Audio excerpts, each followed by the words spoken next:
देश में लोकसभा के 5 चरणों का चुनाव हो चुका है, लेकिन इस चुनाव में सबसे खास क्या रहा, वो अब तक जो दिखा है बड़ा दिलचस्प रहा है। शेष बचे हुए 2 चरणों का चुनाव भी कुछ घंटों में समाप्त हो जाएंगे, लेकिन इस चुनाव में जो मुद्दे हैं वो क्या रहे पूरे देश में, वो बड़े दिलचस्प है। पूरे देश में मुद्दे 2 ही हैं,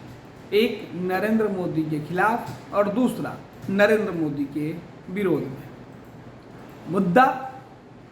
इस बार राज्यों के अंदर भले ही कुछ दिखाई पड़ रहे हैं, लेकिन राष्ट्रीय स्तर पर मुद्दे के अभाव में दोनों महत्वपूर्ण गठबंधन दल जूझते हुए दिखाई पड़ रही है। प्रधानमंत्री नरेंद्र मोदी जब किसी भी चुनावी सभा में जाते हैं तो वो मुद्दे की बात छोड़कर विपक्ष अगर सत्ता में आएगी तो वो क्या कर जाएगी इसकी चर्चा करते हैं, और विपक्ष जब मंच पर होते हैं, माइक हाथ में होता है, तो वह कहते हैं कि अगर नरेंद्र मोदी एक बार फिर से सत्ता में आ गए तो क्या क्या खत्म हो जाएगा। लेकिन राज्यों के चुनाव की बात करें, राज्यों में मुद्दे की बात करें, तो बिहार जैसा राजनीतिक राज्य, उत्तर प्रदेश जैसा राजनीतिक राज्य जहां पर सियासत की पाठशाला देश भर के राजनीतिक आंकड़े में उतरने वाले पहलवानों की पहली पसंद होता है, यहां से राजनीति का ककहरा देश भर के सियासत करने वाले लोग पढ़ना चाहते हैं।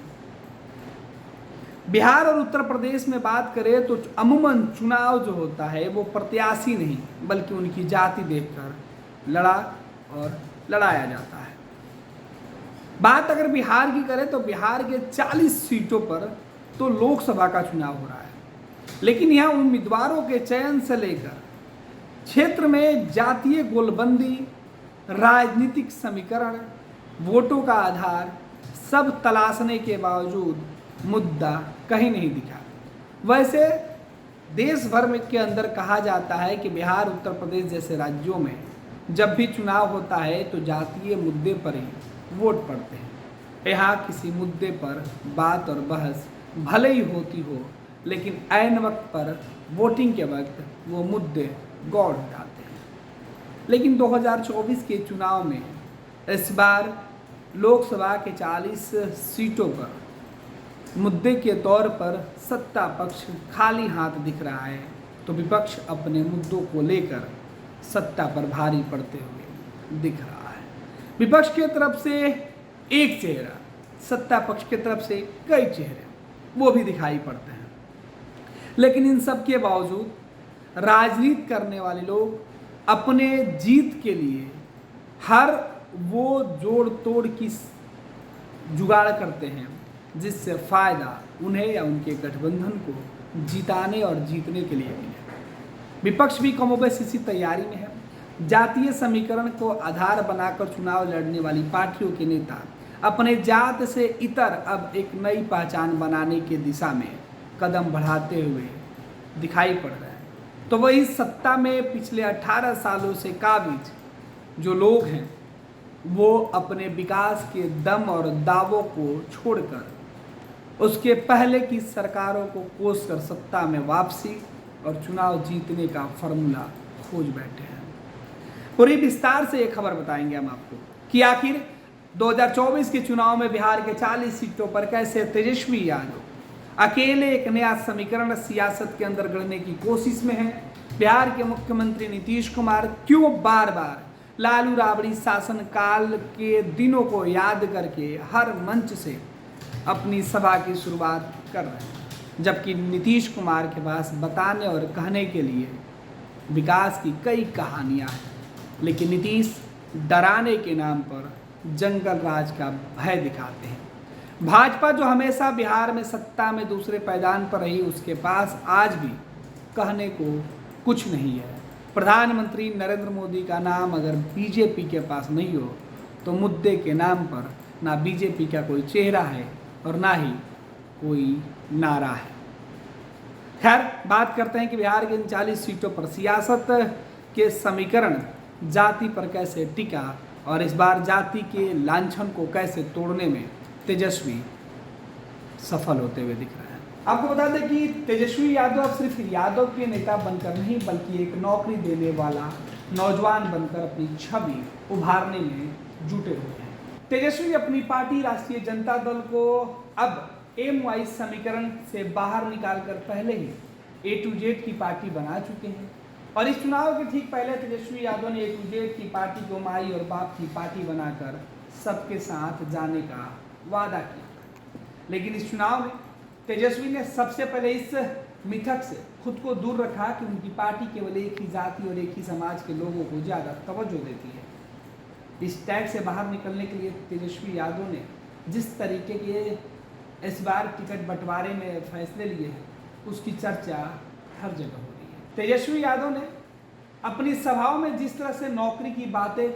की है और अब तक वो करते आ रहे हैं उससे कहीं ना कहीं सभी जाति और समाज को फायदा मिलता हुआ दिख रहा है। लिहाजा अब यह कहना गलत नहीं होगा कि तेजस्वी अब सिर्फ यादव के नेता नहीं बल्कि एक मीडिया रिपोर्ट की बात करें तो तेजस्वी यादव युवाओं के अच्छे रोल मॉडल के तौर पर खुद को उभारने में दिखाई पड़ रहे हैं। तेजस्वी को पता है कि 2024 का लोकसभा का चुनाव उनके लिए 2025 के विधानसभा के लिए ये रास्ता खोलता हुआ चुनाव है। लिहाजा तेजस्वी अकेले ही इस चुनाव में उतना पसीना बहा रहे हैं जितना एक नेता विधानसभा के चुनाव में खुद बहाया करता है। आपको बता दें कि बिहार में विपक्ष के नेता तेजस्वी यादव अकेले खुद के दम पर इंडिया गठबंधन की नैया का खेवनहार बिहार में बने हैं, जबकि तेजस्वी को कमर और रीढ़ की हड्डी में तेज दर्द की शिकायत है। तेजस्वी दर्द की दवा और इंजेक्शन लेकर चुनावी सभाओं में जाते हैं। तेजस्वी यादव को डॉक्टरों ने आराम करने की सलाह दी है, लेकिन तेजस्वी चुनाव प्रचार में कोई कसर न छूट जाए इस वजह से लगातार बिहार में घूम रहे हैं। भले ही तेजस्वी यादव मुश्किल से ही खड़े हो पाते हैं। तेजस्वी अपने घर से जब निकलते हैं तो व्हील चेयर से निकलते हैं, एयरपोर्ट जाते हैं, फिर हेलीकॉप्टर में बैठकर चुनावी जनसभा में तेजस्वी मंच पर पहुंचकर लोगों का अभिवादन स्वीकार करते हैं और बताते हैं कि वो बैठ के ही बोलेंगे। डॉक्टर ने उन्हें बेड रेस्ट पर रहने की सलाह दी है, लेकिन बिहार के नौजवान, बिहार के बेरोजगार और बिहार के सपनों को संजोगने के लिए तेजस्वी अपने दर्द को भुला चुके हैं, क्योंकि इस दर्द से ज़्यादा बिहार में बेरोजगारी का दर्द नौजवानों के चेहरे पर दिखता है, जिसे वे दूर करने का वादा कर चुके हैं। तेजस्वी अपनी सभा में सरकारी नौकरी, रोजगार जैसे मुद्दे पर केंद्रित नजर आते हैं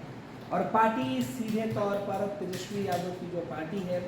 एम वाइज समीकरण का आधार का विस्तार बाप के टर्म से जोड़ने के बाद, जिसमें बहुजन, अगड़ा,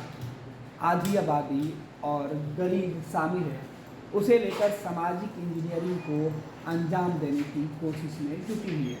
जिसका फ़ायदा भले ही तेजस्वी यादव को इस चुनाव में मिले या न मिले, लेकिन तेजस्वी को यह बात अच्छे से पता है कि उनका फ़ायदा अब आने वाले विधानसभा यानी 2025 में एक समीकरण सेट करने में ज़रूर मिल सकता है। यही वजह है कि तेजस्वी यादव अपने 5 चरणों के अब तक चुनावी प्रचार में लगातार इस मुद्दे की चर्चा करते रहे हैं। दूसरी तरफ बात करें बिहार के 5 चरणों के मतदान के दौरान सीएम नीतीश कुमार ने कई चुनावी जनसभा किया है, लेकिन एक बड़े मीडिया एजेंसी की रिपोर्ट की माने तो इस बार सीएम की चुनावी जनसभा में उतनी भीड़ नहीं दिख रही। अमूमन इसके पहले की चुनावी सभाओं में जो भीड़ नजर आती थी नीतीश कुमार के लिए, ना वो बेकरारी लोगों में दिख रही है और ना ही वो भीड़ नीतीश की सभाओं में। अब इसकी वजह देखें तो सबसे पहले उनका पाला बदलना और दूसरी बार सीएम की बार बार जुबान फिसलना भी माना जा रहा है। इसके साथ ही साथ हर सभा में घुमा फिराकर पुराने जंगल राज की बात को लाना और बिहार के नौजवानों को ये बतलाना कि कैसे 2005 के पहले बिहार का दौर था जिसे जंगल राज कहा जाता था। नीतीश अपनी हर सभाओं में केवल यही बात दोहरा रहे हैं, जिस वजह से नीतीश के सुनने वाले भी शायद बोर हो गए। अब बीजेपी को भी विश्वास है कि नीतीश कुमार 13-14% वोट खास तौर पर ईबीसी और दलित जो हैं वो नीतीश कुमार के साथ खड़े हैं और यही उनको लग रहा है कि उनको फ़ायदा पहुंचाएगा। फिलहाल नीतीश कुमार इस चुनाव में तीसरा पक्ष बनकर रह गए। चुनाव की बात हो और आधी आबादी की बात न हो तो यह संभव नहीं है। ऐसे में इस बार के चुनाव में अब तक के जो चुनाव के आंकड़े निकलकर सामने आए हैं उसके मुताबिक पहले 4 चरणों में महिलाओं और पुरुषों के मतदान के बीच का अंतर 6% से लेकर 10% तक का रहा है। ऐसे में जानकारों का मानना है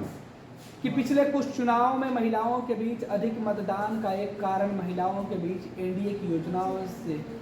सीधा लाभ मिलना बताया जा रहा है। महिला वोटरों का मानना है कि जिसका खाएंगे उसी का साथ देंगे ना। तो चुनाव में समीकरण सेट करने में नेताओं के जो नारे होते हैं वो घर घर पहुंचाने होते हैं। ऐसे में प्रधानमंत्री नरेंद्र मोदी ने अपना नारा हर गांव, हर गली, हर घर में पहुंचाने में सफलता पाई है और यही भाजपा की सबसे बड़ी पूंजी इस चुनाव में निकलकर सामने आई है। क्योंकि चुनाव में बीजेपी के पास ना कोई एजेंडा, ना कोई मुद्दा, ना कोई चेहरा, एक व्यक्ति नाम नरेंद्र मोदी जिसके ऊपर भरोसा करके बिहार के लोग, देश के लोग वोट करने की बात कर रहे हैं। वही बात करें प्रधानमंत्री नरेंद्र मोदी बिहार के चुनाव में एक बड़े फैक्टर के साथ देश में भी फैक्टर है। अब तक चुनाव में जिस तरीके से प्रधानमंत्री नरेंद्र मोदी बिहार में पहुंचकर चुनावी जनसभा को संबोधित कर रहे हैं, बिहार की राजधानी पटना में 2-2 रात रुककर प्रधानमंत्री नरेंद्र मोदी अपने नाराज लोगों को मनाने में जुटे हुए हैं। कहा जा रहा है कि प्रधानमंत्री नरेंद्र मोदी को इस बात का एहसास है कि पिछली बार 2019 के चुनाव में जिस बिहार ने 40 में से 39 सांसद उनको दिया था, वही बिहार इस बार विपक्ष के मुद्दों के साथ दिखाई पड़ रहा है। हालांकि यह बात अलग है कि विपक्ष अपने मुद्दों को सही तरीके से लोगों तक नहीं पहुंचा पाया है। विपक्ष के तौर पे तेजस्वी यादव ने अपनी बातें लोगों के घर घर जरूर पहुंचा दी है, लेकिन तेजस्वी के वादा पर भरोसा बिहार के उन तमाम ग्रामीण इलाके में करने वाले लोगों की कमी भी साफ दिखती है, जिसका फ़ायदा